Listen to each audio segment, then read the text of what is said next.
I have a couple of concerns that I need to pass on. The genealogy staff is asking you to slow down the interaction from people other than the state points of contact. They're getting direct contact from applicants and from chapter registrars, trying to get email, phone calls, and what that's doing is slowing down our activity. This is in particular concerned about the pended applications. They've also indicated they have a problem with people getting multiple emails to discuss or to work on the appended application instead of consolidating them and putting them in as an answer to their concerns for the pended applications. So if you can do your part and try to reduce the number of contact time with them, that'll speed up our application process. A couple other areas that seem to be rearing their heads again, and I'm not sure why. DAR record copies are not getting printed in the full form. They're printing them without reducing them to the size of 8.5 by 11. So it's cutting off 3 inches on the applications. So state points of contact, I need you to take a look at these. I can't get any sound on this. And make sure that they're in the properly. volume turned up? No, it's turned off. Well, how do I get to that when I get, here? Birth certificates still seem to be a problem. We need to get actual birth certificates. Need to be long form and indicate a male on them or a son, but we need to work on that. And some of the errors that are happening, you need to take a look at and review them as they're coming back through. And the state points of contact have access to the Patriot research system, so they can actually look at the approved applications. Right now, we're I about can't hear anything, can you? those applications coming Audio through settings, and try getting into that. the PRS, but we're getting them done. So That's Steve muting. Hinson is going to give Audio us an settings. overview tonight. And Steve, if you're ready, you'll probably have to unmute yourself, but go ahead and take ownership on the screen. Gary, if I may, before you start, either mute everybody or ask whoever's talking, evidently they don't understand what a mute button is. Ask them to mute or just go ahead and manually mute all of us, please. Yeah, I've done that 5 times already, and it's everybody's popping back up. So let's take an effort to mute yourselves at this point, except for Steve Hinson. Looks like we need, I'll try one more time, Steve, and you'll have to reconnect yourself. Okay, unmute yourself, Steve. Yep, gotcha. Okay, well, good evening, and thank you, Gary, for having me at this meeting to talk about the PRS system. I am the chairman of the National Society Patriot Records Committee, and I took over for Gary in June after he became the Genealogist General. I want to welcome you to this introduction to the Patriot Research System, also known as the PRS. This is an introduction for you, registrars and genealogists, and we hope that the information it would provide will assist you in using the PRS for your application research. I have a couple of procedural requests. First is hold all your questions until the end of the presentation, and we will try to get to them at that point in time. Also, you can type in the chat your questions if you wish to do that. I think you can do that during the presentation, and they'll be there at the end. And when we do get to the end and open up for questions, certainly unmute yourself and click on the hand button, which should be down in your reactions. You should have reactions at the bottom. Okay. I'm not going to go to the full screen on this. Everyone should be able to see the presentation. This is the Patriot Research System, and we want to make it clear that it is a Patriot Research System. It is not a genealogy research system. Now, the Patriot Research Committee is working with the Genealogy Research Committee to add genealogy features and functions to the Patriot Research System, but it will always remain a Patriot Research System where we display the information of all the Patriots, whether we have a member attached to them or not.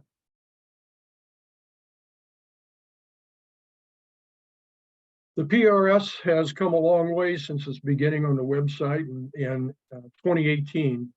And in late 2017, development began. And by January of 2018, in only 6 months or so, a website was launched. And this provided members of the SAR with the ability to view what was happening in the website, and also volunteers the ability to enter data. If you were one of those early visitors, you may have been a bit disappointed in what you saw and ask yourself the question, what is the value of this system? It doesn't have anything.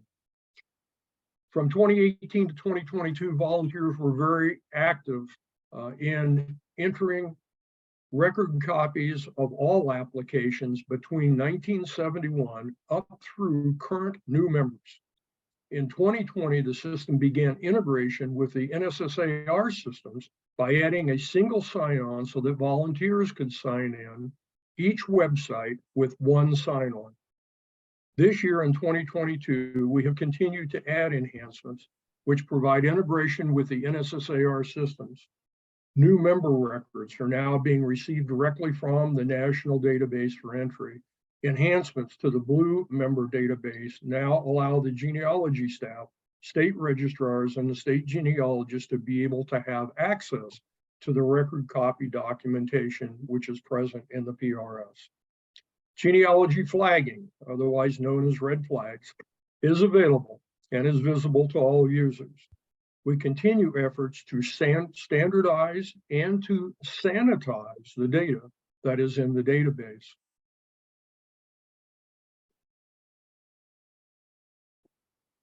So what can you find in the database? Patriot Pete is going to give us some help here by indicating that there are over 165,000 individual Patriot names in the Patriot database. Some of these may have very, very little data because they came from Patriot grave records. All of those associated with record copies have much more data.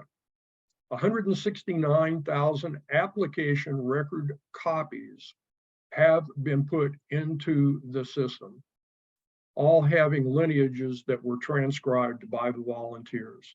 This represents about 69,000 of those 169,000 total Patriots. So you can see that we're a little bit more than a third of the way with all of the Patriots. 16,800 Patriot biographies have been entered, and 13,000 headstone photos are available in the system. The data continues to be added by volunteers, and we want to thank you, if you are a volunteer, for helping us out in entering that data. The volunteer force will continue adding new Patriots as new record copies become available. I briefly want to talk about the PRS administration and advisors so that you know a little bit about the makeup of the team and the functions they perform. All are compatriot members. There are no outside people involved in this system. The administrators meet via VTC on a biweekly basis with the advisors, and the administrators meet more frequently by email and VTC when it was required. Eric Kruger has complete responsibility for the software development and coding in the system architecture. He does all the IT interfaces with the national system, and he establishes loading of all the Ancestry.com record copies that will take us all the way back to 1889. Jamie Callender assists with system architecture decisions and is responsible for our data standards and integrity. He goes into the database and sees what is being put into the database, and when he finds things occurring that don't look right, he goes in and he tries to pull out en masse and identify those things that are not good. Gary Hinson works with Jamie Callender and coordinates a team of volunteers who work on spatial database cleansing projects. They started in August of this year, and to date, they have gone into 30,000 records and cleaned those records up. Ray Lazaro has responsibility for reviewing duplicate Patriots and also updates our instructions and provides general support. Mark Davis is our biographies administrator, reviewing all of the biographies before they are published. Jeff Baggett is in charge of our Patriot and component grave marking medals, and I process Patriot graves and biography reports, help coordinate the volunteers, and Gary Green would love to see me doing more PR on the system.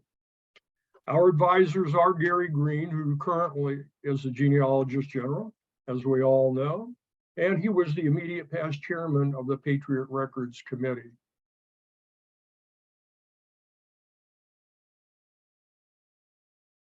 Bob Cohen is the chairman of the Informational Technology Committee, and this committee is the parent committee for the Patriot Records Committee. And Bob has the committee have responsibilities for all of the IT functions. James Engler is chairman of the Genealogical Research Committee, and as I indicated earlier, the PRS has included many of the GRS requirements and will continue to review GRS requirements. Jim Wood is past chairman of the Patriot Records Committee, and he was the chairman at the beginning in 2017 and led the PRS kickoff along with Gary Green, Eric Kruger, and Jamie Callender. Patriot Pete says that it is about time for us to go take a look at the system and take a tour.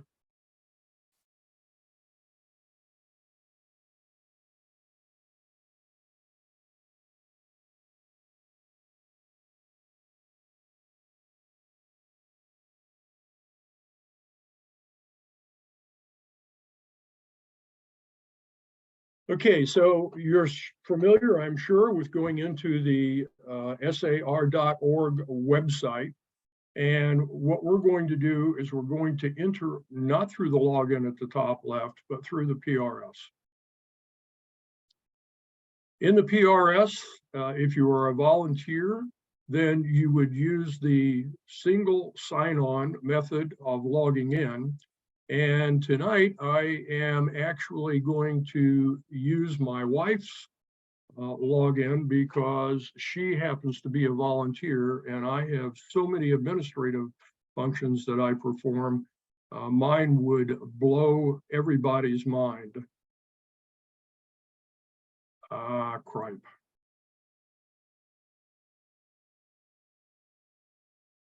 Let me go back in and make sure I've got this copied.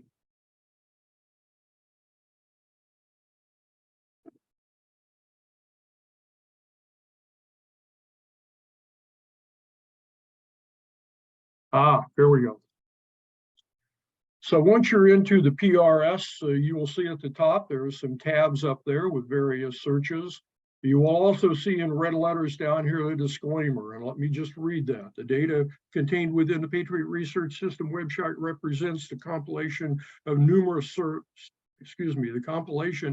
sources and is not to be used as direct proof on SAR applications. However, this data may point you to the actual sources which may be usable as proof on an SAR application. So information that is in here can't be copied and used as an application. A couple of other things to point out: if you want to get in contact with us to help us with updates, then there's some information here on submissions, updates, and corrections, and also any documentation request. Here's some paragraph here on how you do that.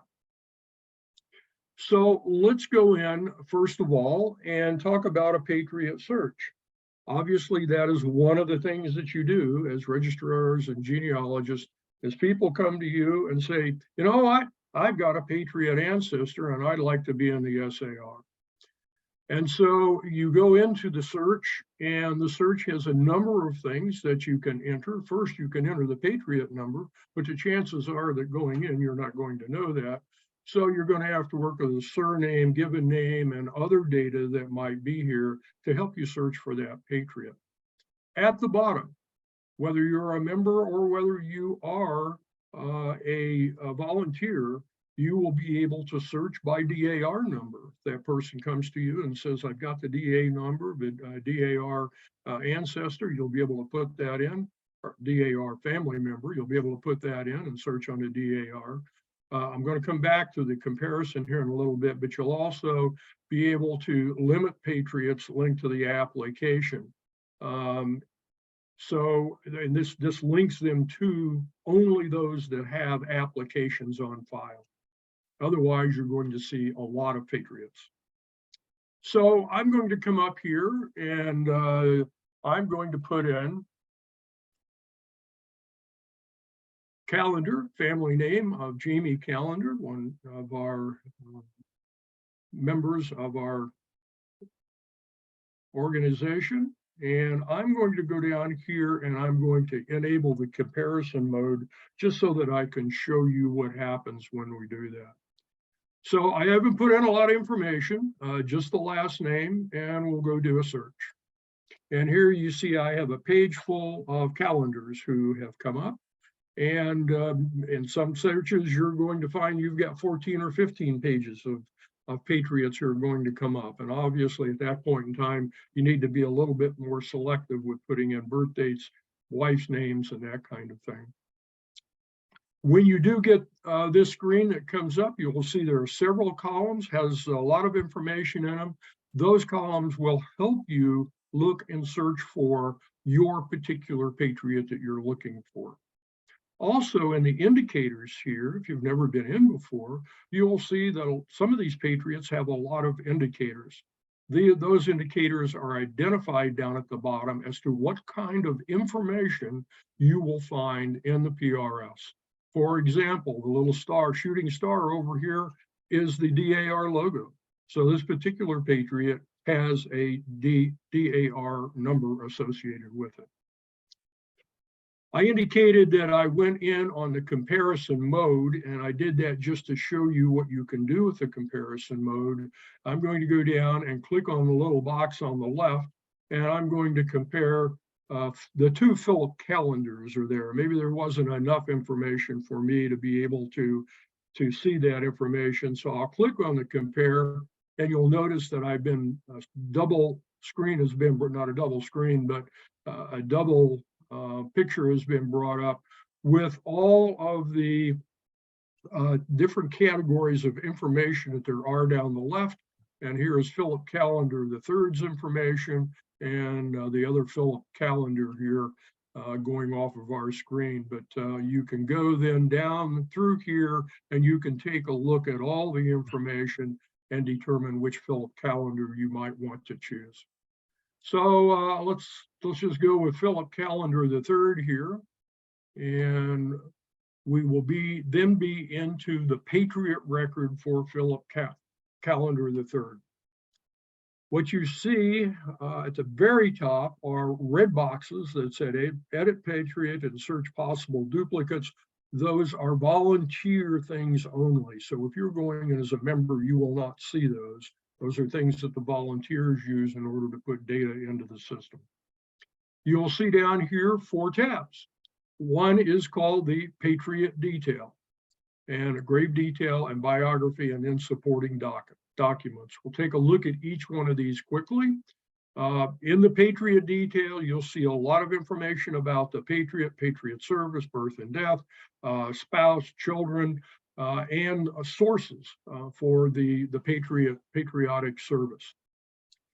Down below, you will see information about the members. There happen to be 5 members that have Patriot Calendar as their Patriot ancestor, and their member numbers are also given with them down here. The next line over, the next column over, is the lineage via child.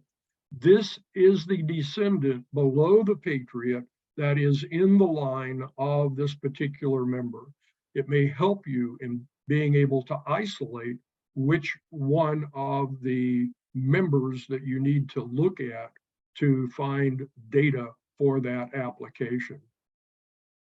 We then have 2 icons over here under the View Application Detail, and The first one is called PDF. And if I click on the PDF, it is going to bring up for me the record copy for that particular Patriot, for that particular member, I'm sorry. You will notice on this record copy that it's got some red letters on it.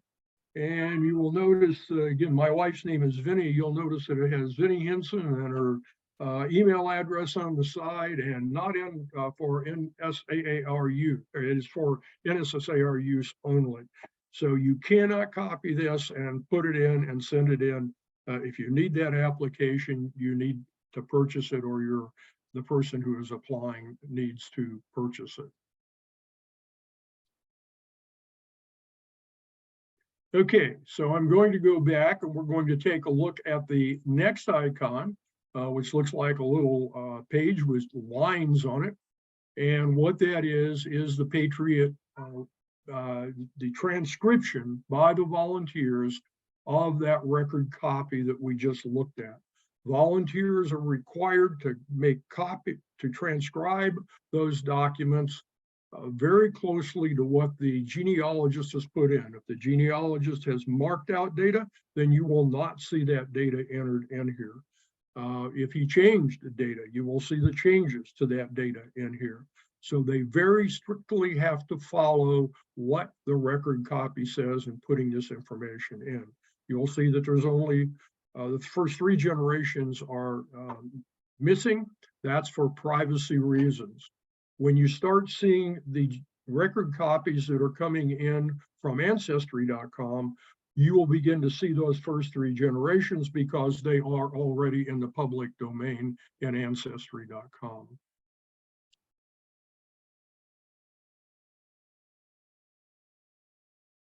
Okay, and the last thing that I want to point out on this page in the upper right-hand corner is the DAR number.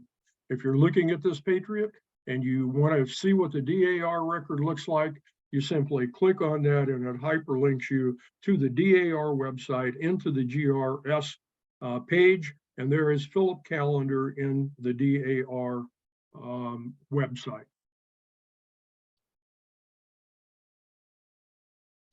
Okay, so let's go on to the next tab. The next tab is the grave detail. Of course, a lot of the grave data comes from chapters who are going out and doing grave markings and those kinds of things, getting the coordinates for those graves. And this is all the grave data that we have put in for Mr. Calendar, our Patriot Calendar here.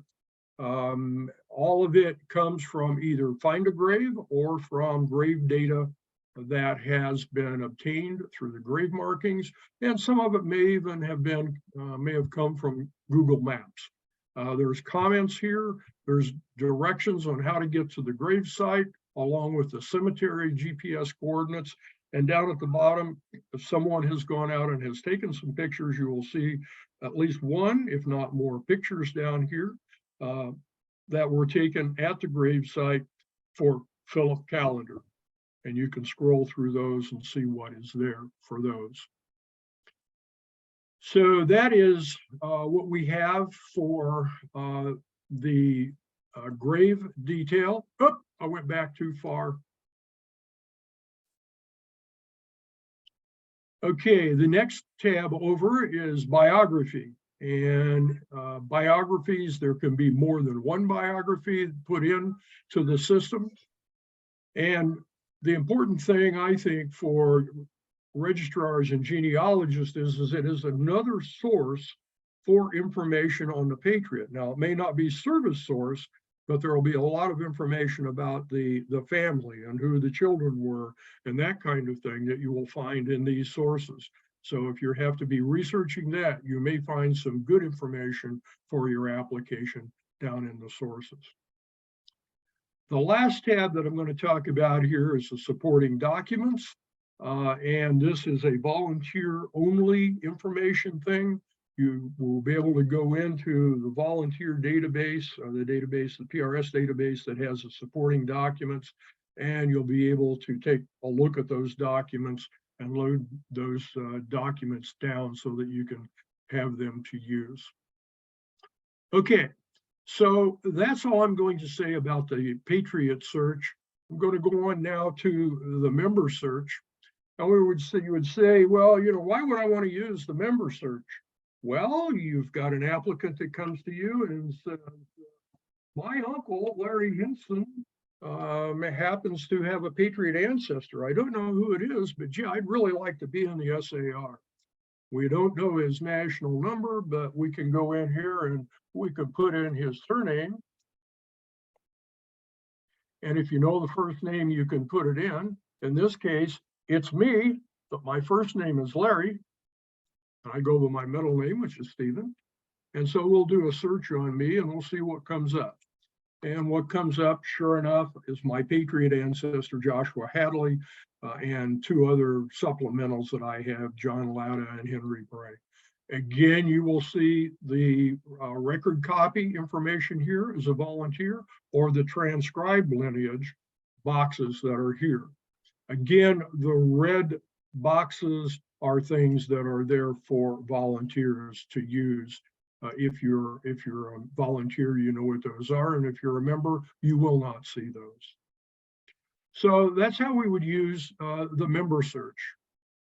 The descendant search is another way of searching, and notice in the red letters at the top that this search is limited to, it's incomplete and it's limited to, the data in it is limited and it is a work in progress. So why would I use a descendant? Well, the applicant comes to you and says, my great-grandmother Mary was in the DAR, and I don't know much about it, but I know that she was in the DAR, and she has a name. And so you come down and you put in her name. Hopefully he will have more information than that. I did this a while ago. Jamie Callender gave me this name. I put just Cooley in, and I had probably about 20 pages of data to look through. So that's why it's important to do the put more information in to get less. She was born in 1872, and her death year was 1950. And so we'll go do this search. And so what you're going to see here is a tree. Here's the name for the trees for Cooley. You will see in some cases, Martha Cooley here is the 4th generation. Down here, she's in the 5th generation. You will see that her name changes from Martha Irene to back to Martha. But the important thing here is notice that she is connected to 1, 2, 3, 4 Patriots. And down at the bottom in gold letters, you will be able to see the member that she is connected to going downward in the tree. So if you are looking for supplementals and you go in and you put Great Aunt Martha in, or you put Martha in, you will find that she has several Patriots, perhaps some that you did not know about. And that is the purpose of doing this. Now, it is a work in progress. It is not complete. There are other features that are being added to it to aid in being able to do comparisons. So that's what happens in descendant search. Biography search, I showed you a biography earlier. This is another method. If we were to put calendar in here and search on it, it would bring up the biography information that is in there. Again, the important part of that biography information to you is perhaps the sources that are in there and what information it brings. We then have the cemetery search screen. This is one of Jamie Callender's favorite places to go. And I'm going to just put in Arlington National Cemetery. Now you can put in the find a grave number.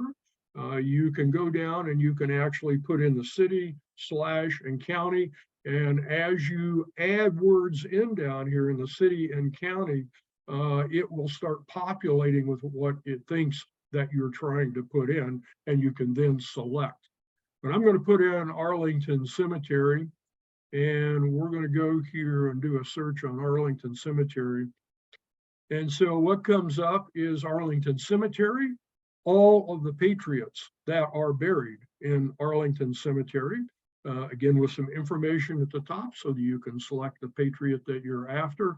And again, with a set of icons here with descriptions down below so that you'll know what's in those icons.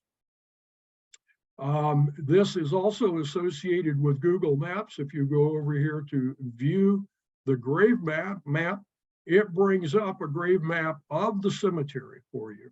And if you were to put your cursor over one of the gravestones, you'll see that something comes up, and over on the right-hand side, it says Reuben Bonahan.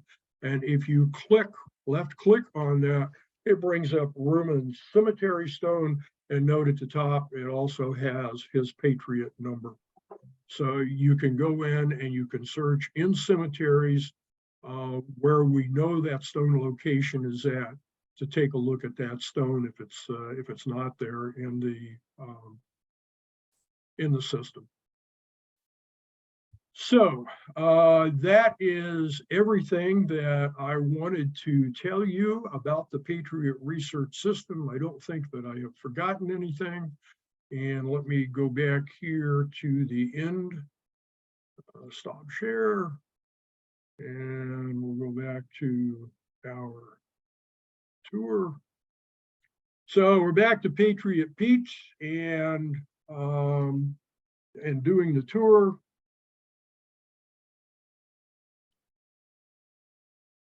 Okay, that completes the tour, and that the purpose of this meeting was to provide you with an introduction to the PRS. I know that we didn't go through all of the details, but I think you've got enough that you can go in and start working with it yourself. We encourage you to please use the system, provide us with feedback of what your likes and your dislikes are, and recommend to us what you believe should be there in the way of changes that you need in order to support your application work. You can provide those inputs either by contacting myself or Gary Green at the email addresses that are shown. And we want the PRS to become your go-to source for application research. Again, this meeting has been recorded will be placed on YouTube for you so that you can go back and review it. I am planning to hold a follow-up meeting on January the 18th, and we would like to do some updates for you on the PRS system, review those likes and dislikes and requests for changes that you might have sent in to us, and answer any other questions that you might have. And so with that, you can open your microphones up. Please put your hands up so that we can find you. And we will be happy to try and answer questions. I believe all of the participants in the Patriot Research System are here tonight. Jamie and Eric and Mark and Gary, at least I think I saw their names, and so they can assist with answering any questions. Okay, John Rose, so you were the first to ask a question? All right, can you hear me? Yes. Yes. See if we can do a live demonstration on one of my ancestors.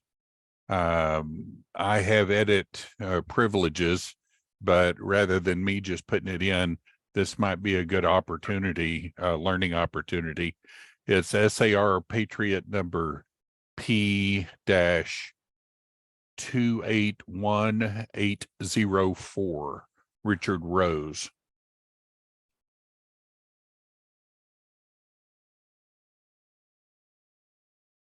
Okay, give me the number again. P281. Okay, I'm sorry. Go ahead. P what? P281804, Richard Rose. 281084. No. Correct. No, 804. 804. You're on the wrong one. All right, I'm in the wrong one. It was easier. 804. It was easier to search Richard Rose. Yeah. Yes, it probably was. Sorry, John. Okay. Richard Rose. Under grave details, All right. His find a grave memorial number. Yeah. All right. What are you gonna want me to do? Put it in? Yeah. Just do a demonstration for everybody to see how You, how as to a do it. volunteer, you want me to do a demonstration? Okay. Right. All right. So what I do as a volunteer up here, I said those red boxes. I can't do this. Okay. Yes, Maybe I can. I can. No, I can't. Yeah, I was thinking I was in my wife's and she was a member, not a volunteer, but obviously my wife is not a member of the SAR. Forget my, Okay. okay, so we're in there now. This is So what the screen so I looks like. click edit Volunteer. Patriot and that gets me into this screen. Is that And correct? you've got to find a grave Correct. ID that you want to put in. Yes. Okay. But to get to that, you just clicked on that red edit Patriot icon and that took you to the screen you're in now. I'm in this. Oh, wait a minute. Yes. Can you see the screen? The Yeah, answer I to your can question is- see the screen. I'm just not sure how you got to it. Did you just get just- to it by just- clicking edit Patriot? correct. Yeah, at the very top, it said edit Patriot. And Okay, good. I clicked on that edit Patriot. That's what the volunteer would do. Okay. He would And then I've get this- I've would got then that get this feature too. Yeah, I've got that feature too. All right, Okay. go to the find a grave number. Yes. It will be 924. Now, It's this the is cemetery. this is the cemetery ID or the Patriot Memorial ID. This is the find a grave ID. Patriot, Steve, Steve. Wrong hey, field. Patriot, you need to go down farther, Steve. I think he's right. Find a grave Find a grave cemetery has two, ID. Find a grave has two different numbers, one for the cemetery and one for the actual burial record. This is the memorial. Okay, the memorial is down below, you know, Okay. that's, Yeah, I memorial thought he was ID. I thought he was talking about the Go up, Steve, right there. Where's it at? I think he was right. Oh, no, he's heading there. There we go. Now you got it. Oh, okay. So there's two. It's the different memorial numbers ID there. you want. Yep. Yeah, I would have picked the wrong one. Okay, memorial ID number is 942-1335. 942-1335. Correct.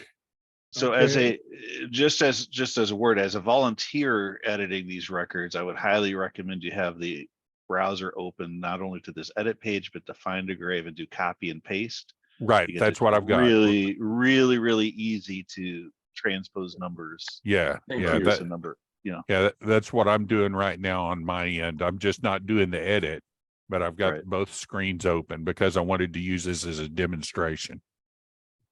Okay. Now for do I need to put in a full description in the next line up for Well, cemetery name? I don't know where you're going with this. Typically, if you come in first and you put the cemetery ID in, you can go and get cemetery information and it will populate everything. And it most often will not populate the memorial ID because all of the cemetery information is common in the database and it will populate all of that. By Okay. just putting in the memorial ID, I can't populate the rest of the lines that are here. Okay. Let me give you the cemetery ID then. Yes. Okay. Cemetery ID is 107594. 107594. Correct. Okay. All right. So that's going to Found it. correct the errors that are on there. What you did, that just corrected the cemetery name and where it is. That upgraded all of those inconsistencies. That is Okay. correct. Okay, good. Just so you'll know, the data that popped in here comes from the SAR grave part of the database. And we go in, cemetery database. We go in, we identify a cemetery. We have an SAR cemetery number. We also put in the find a grave number. We put in all the details about the address and so on and so forth. And that then establishes that that grave, excuse me, that cemetery. If I go to the top green button here, one of the things that you always want to check is to check to make sure that it agrees. And it did find that cemetery there, and obviously it put the number in for it. Okay, that's all I'm going to say about that. Go ahead. Okay, on just underneath the Find a Grave Memorial ID, it's got the lot that says, or the field that says cemetery lot number. Is that something important for us to put in? Or because if somebody puts in the memorial number, it's going to show that information to them, but it John, doesn't pre-populate. Hey, John, what's important is the GPS. Yeah. The lot number is a holdover from old times. I mean, I guess it's nice if you know it to put it in, but what we need is this grave GPS lat long. That's what we're looking for. Okay, well, it's got that in there. No, it doesn't. That's the cemetery, John. That's what I was suspected of. That's okay. Well, it says. So you read, it says cemetery GPS. Okay. And then this says grave. So don't put cemetery in the grave. But since it's your Patriot, if you've been out with your cell phone and you have those GPS to 5 coordinates is what we're looking for, 5 digits, then put that in. Okay. But before you go on, we're into doing volunteer things here. This is a meeting for registrars and genealogists. I don't know that everybody out there is a volunteer. They might not be interested in a volunteer, although we would love to have you as a volunteer. I don't want to prolong the meeting by doing volunteer stuff. Well, I have that volunteer access. So I just wanted you to walk us through it for those of us who have it so that we can do the proper update and not screw up. Okay. All right. So that's it. If I were a volunteer, then I would go to the bottom and I'd say, is this ready for approval? Click on the yes, and then update and go back to list, and that would take me back to a list. Now, will that automatically sync up to the photographs that are of the grave, or do I need, or is there any value in transferring over? There's 3 good pictures. That information goes directly into the grave detail. The pictures that are in the grave detail are put in separately. And so it doesn't change the pictures or add to the pictures or anything. One of the things that you should do in the screen that we were just in was put a citation in for someone who had taken a picture, giving them credit for that, and they're identifying their approval to use that picture. That would be in the screen that we were just in the gravesite comments, but the pictures themselves go in separately. Go in what? They go in separately. Oh, separately. Yeah. Okay. So I would upload a photograph if I went there and took a photograph, or if I transferred one of theirs, I'd give the proper credit. Jamie, I think all the graves come to us, do they not? Normally, photos are submitted with a graves biography report normally. Yeah. We would ask that you don't just lift photos off of Find a Grave, please, without asking the person that posted them for permission. Oh, So certainly. That's what Steve was trying to describe for you. And then, Certainly. yes, they are uploaded, not in edit, but just in the basic Patriot record. You go to the Graves tab, you'll see upload photos. Okay. Okay. Sounds great. Thanks for updating that. Okay, I don't know whose hand up was up next. Gary, have you been watching that? Dave Robeson, you're up. Okay, Dave? Hello, everybody. A great presentation, and I loved the way you minimized the not filling in every single field. And I just want to emphasize that to everybody. I preach less is more. For example, in a class, I'll search for Smith, every single spelling on the planet, Smith. I get 143 million responses. Then I gradually tickle it down by putting in different fields. So the same thing applies here, in my opinion, is, you put in a surname And this one says sound, it defaults to sounds like, which is fine. I think that's where everybody should start. And you take the name calendar, for example, it can end in DER or DAR. So by putting in calendar sounds like, which is the default, that's perfect. And then gradually add given name and spouse name, but one item at a time, until you narrow down your 300 hits down to 50 or 20 or 10 or whatever it has to be. But I just, as a genealogist, I wanted to throw that out there to not get over enthusiastic with filling in each and every one of these blocks. You might know the information, but you don't know how somebody else put it into the database. So just walk a fine line there and just put in little bits at a time.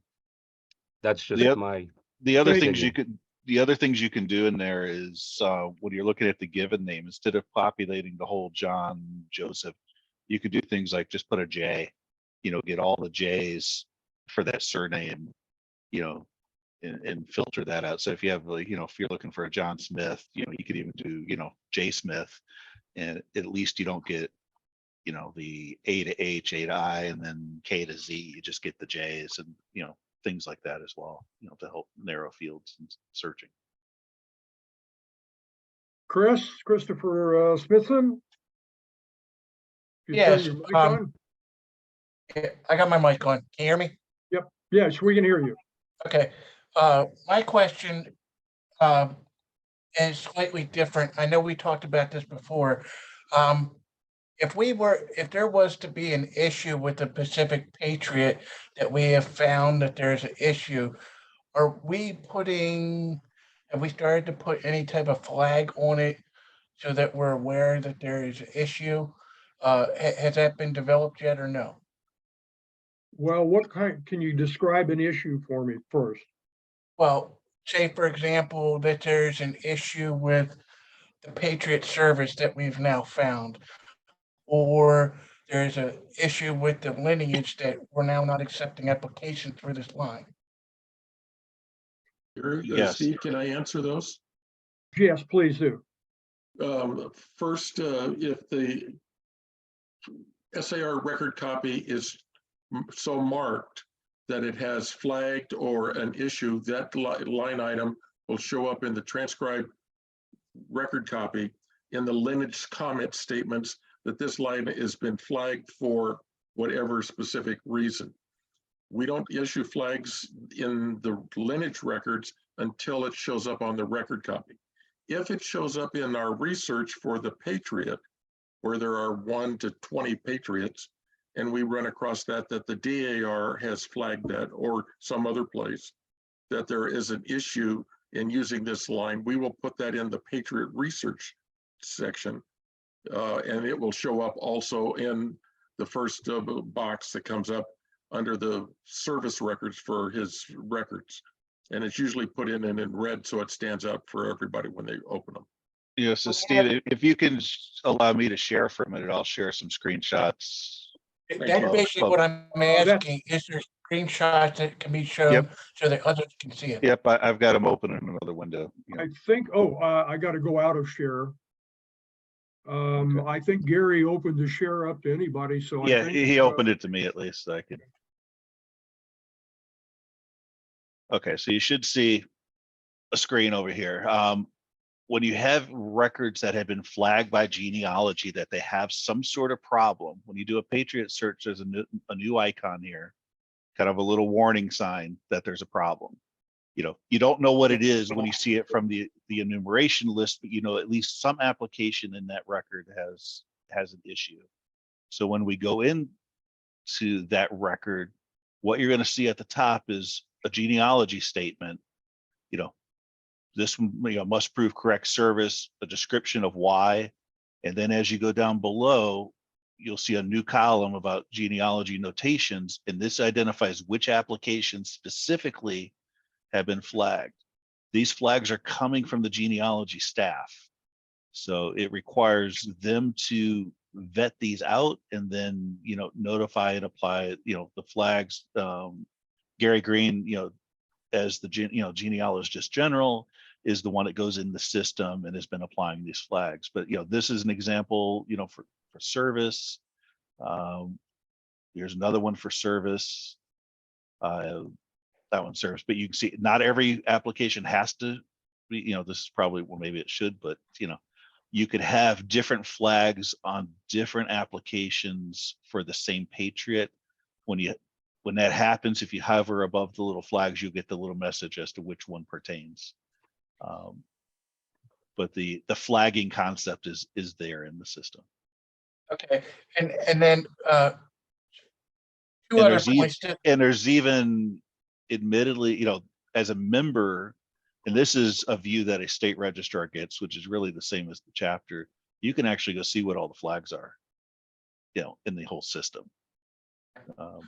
two things. I guess the other thing that probably needs to be explained is the abbreviations that you're putting in the at flag column refers to the stuff that you're writing in red. And the other issue is, who do we contact if we have knowledge that there is an issue with an application that was previously approved and we know for a fact that is wrong? The Gary? first one, I'll answer, and then I'll let Gary have the second one. Yeah, you're. The abbreviations, if you hover over it, it will tell you what they are. So the FAM PCS, future apps must prove correct service. There'll be one for FAM PCL, future apps must prove correct lineage, so forth down the line. There's some grandfathered, there's some closed, generic problems and so forth. Now for the process thing, I'll give it to Gary. Well, I've got good news and bad news. The good news is we're working on a solution for member identified errors. Bad news is we haven't solved it yet. What I'm trying to do is to find volunteers on the genealogy committee who would be willing to review the data. Say Chris Smithson has identified this Patriot is not having appropriate service, and this is his reasoning for that. And I would like to get a committee out of the genealogy, subcommittee out of the genealogy committee to take a look at it, use their judgment, and then recommend a flag for those that are not being looked at by the genealogy staff. The current system for flagging is the only way you'll get a flag is if you have put somebody in, the genealogy staff finds it's an error and recognizes it, turns it into a flag, and then they go through a tremendous process to flag a Patriot or flag a lineage. One warning for everybody is if the DAR has a Patriot flagged, be very cautious that you don't use that Patriot unless you can prove that the DAR flag is an error. We've got a bunch of folks that are saying, why are we believing the DAR? Well, we haven't got the data. You're going to have to prove it that the guy is doing the job all the way through, and that takes a lot of effort. So be cautious with that. Is that the answer for you, Chris? Yeah, and Gary, I would be willing to help the genealogy committee with doing that. Okay, thank you. Harry Rinker, you're up.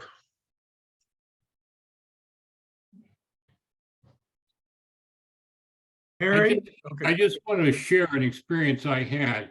I had an applicant whose father and grandfathers and uncles was in the SAR, and he wanted to join the SAR. So I checked the SAR database, and there were no problems associated with his application. There was no pending notice on there.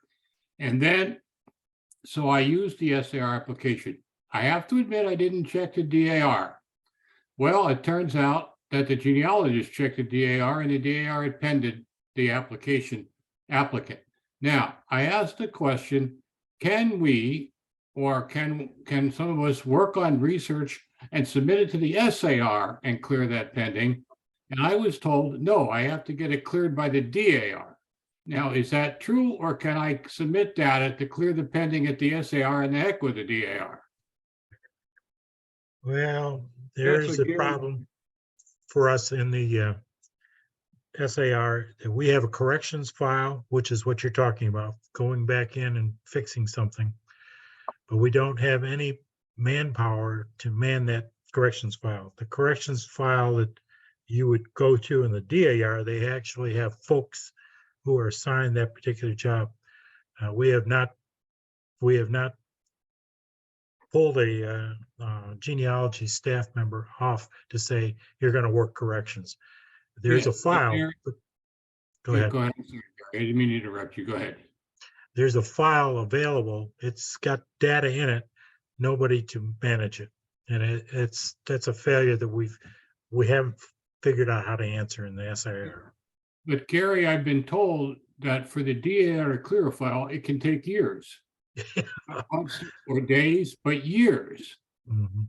One of And the I would only, believe, one of the only ways that they're gonna correct something at DAR, from what I've been told here in Maryland, is that only if someone goes and applies for membership under that Pacific Patriot.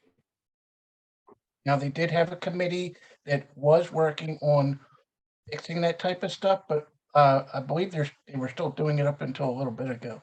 But it takes an awful lot of work, even on their end.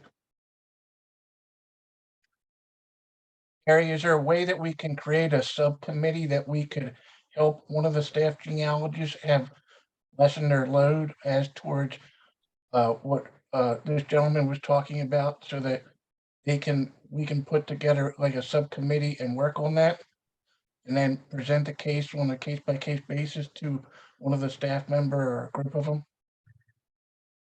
I'll have to take that advisement. Right now, I'm going to say that that's a long way down the road to do that type of thing for corrections, because we have not come up with a procedure within the SAR to do that. We know it Gary? needs to be done, but we just haven't done it yet. Gary Jensen here, just a quick comment to Harry, excuse me. If it's a current pending file, go ahead and put your proof records together, stating what the proof is that the DAR file is wrong as part of your proof statement for the current pending application you're working on. I have done that with another application, disproved a DAR file, disproved an SAR file for getting the records corrected. So I don't know if that's helpful or not, but you can do those type of things on a current pending file. The problem is if you're trying to do it before you're putting an application in, and we don't have that procedure out. But yes, that's the way to fix it within the system now. Okay, let's see. Bobby Holtz. Yeah, I just had one comment that I was working on one today, and the DAR has a red flag on it, but it's basically because of the fact that the spouse of the Patriot is unproven.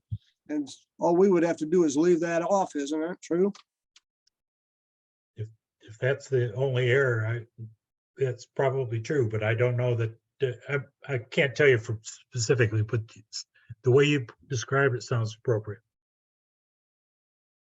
Thank you. Ron Bearden, come on down. Good evening.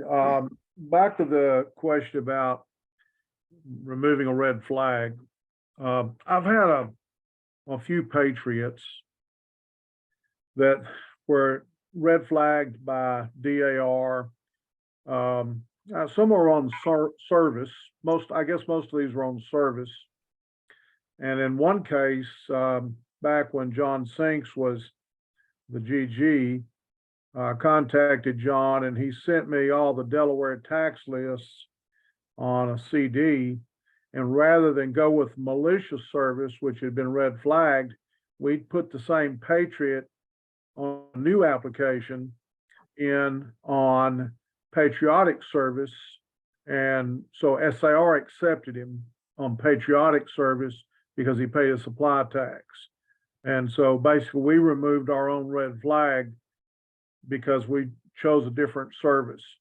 There was another situation where the widow applied for a pension. She was about 90 something years old and around 1850. and the pension was rejected. And that happened a lot with widows because they didn't know enough details about their husband's services to give enough information to satisfy the pension bureau, so they just rejected the pensions. We had one such fella who is buried in this area, and after SAR and DAR accepted numerous applications on him in previous years, some years ago they red flagged him on proving the correct service because he had a rejected pension. In other words, he couldn't prove his service through the pension. I had done enough, I did some research on this fellow because he has so many descendants in this area. If you threw a rock just out in the wide open, you're going to hit one of his descendants, you know. That's how many he's got. So I did a lot of research on the officers he served under, other people who claimed to have served under the same officers who did receive pensions or were rejected because they didn't have 6 months or for some reason like that. But I put together an entire package of information and in a proof argument and sent that in with a new application. And it was approved. And so DAR still does not accept that Patriot, but SAR does accept him because the proof argument I wrote, and it was solid enough that I convinced our staff people that this guy was a Patriot. So, you know, you might, if it's a service issue, you may can write a proof argument, and if it's solid enough, then you can get him, get the red flag removed by SAR. But we subsequently submitted a DAR paper with that same proof argument, but we enhanced it a little bit more, but still DAR would not accept it. Okay, thanks, Ron. Bob Sapp's got his physical hand up instead of the little yellow hand. Bob, did you have a question? You need to turn your microphone on, Bob. I got several statements relative to flags. Number one, the first flag I got was a DAR flag after about 2 pending applications into my course of being a registrar. And the pending statement was the applicant was too old to serve. They were going on the 1650 Continental Line requirement. If you go to Massachusetts, you'll find that or any of the New England states, you'll find that a militia man serves from 16 to as old as he wants to be. All I had to do was 6 months of research of the law for Massachusetts to get it unpended. As far as I know, the DAR has still got it pending.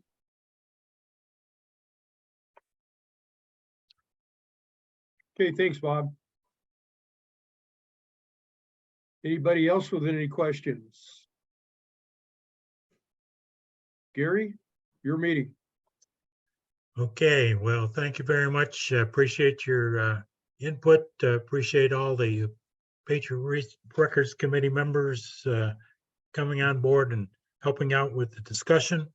This has been a review of the Patriot Research System, and what we need is everybody who's listening on this or participating in this to go into the Patriot Research System and ask questions after you try to break it.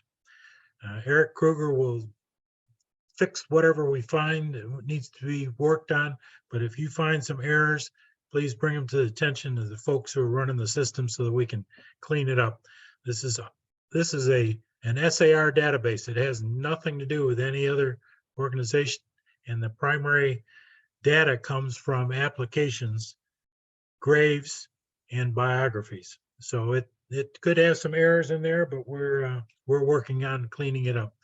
So Any last minute questions, comments, or concerns? Got one more message here. Okay, Steve, somebody wants to know if they can get Patriot Pete window decals. Patriot Pete The one, window. the one that's behind me? No, the one that you had on Patriot Pete. The answer to that is I don't think so.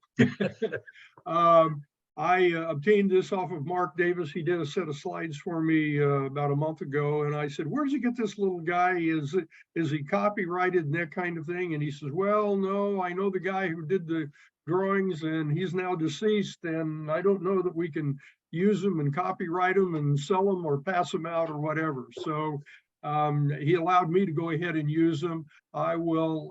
Who asked the question? It's Hawcroft. Our Hawcroft. I'm Paul Emery chapter in Michigan. Okay, I will see if I can find out and let you know about that. Okay. Thank you. Okay, Bobby, Gary. one more time. Gary, just one quick question. If there's anybody that is interested, that is in the PRS system and would be interested in helping the special projects team in correcting our database on items, please let me know. I'll be glad to work with you. We have a team of 11 volunteers and could use some additional help. Thank you. Okay, Bobby, sorry to interrupt you. No, that's okay. Back during the presentation, at the early part of it, there was a list of references where you could find that particular Patriot or whatever. Are those in the list? Are those approved references, or are those just references that where you can find reference to that particular person? No, they are not what you would call approved references. Those references could come from various different places. They could come from the record copy itself, which obviously was approved by Genealogists. It could come from the DAR. They could also come from volunteers who just happen to have some information. I have one gentleman down in South Carolina who has kind of taken it upon himself to go cemetery by cemetery, finding the Patriots, taking a picture of the stone that's in the cemetery, getting the GPS coordinates, and those that do not have sources in PRS, he is looking the source information up, and we're putting that source information into the PRS system. But the sources that are in there may or may not be good sources, and that's part of the disclaimer that I showed you on the front page. They may or may not be good sources, so you have to check all of those out. Some of those sources on those Patriots that have literally no information at all came from the Patriot graves data that was around in books. The 1993, I think, was when the book came out, but they were recorded since back in the 1930s, and it says Patriot name, birth, death, he was a Patriot, and the grave is in this cemetery, and that's all it says. Now, what shows up is the reference to that book. That book is not an authority, and it's not an approved source for being able to get an application approved. So again, the information that's there is there for you to use. It may help you find some good information, but not all of it is certainly approved source. If in fact they are approved, it is an approved source, is there a way that we could sometime in the future mark that it is an approved source? That's a good dream, Bobby. I've been trying to use sources. I have a list of sources that I have garnered from the Patriot Research System. People have put them in, and they were approved sources at one time for applications. Some of them are still good. Some of them are suspect, and so there is no approved list is the answer. And we haven't, nobody really wants to step up and say, gee, this is definitive. And then the next day somebody will come in. It's like Poffenberger. That has been an approved source for so many years, and all of a sudden her document no longer helps us with Point Pleasant. It just happens. So That's probably part of the reason that the genealogy staff is getting so many phone calls and emails. Yeah, probably so, probably so.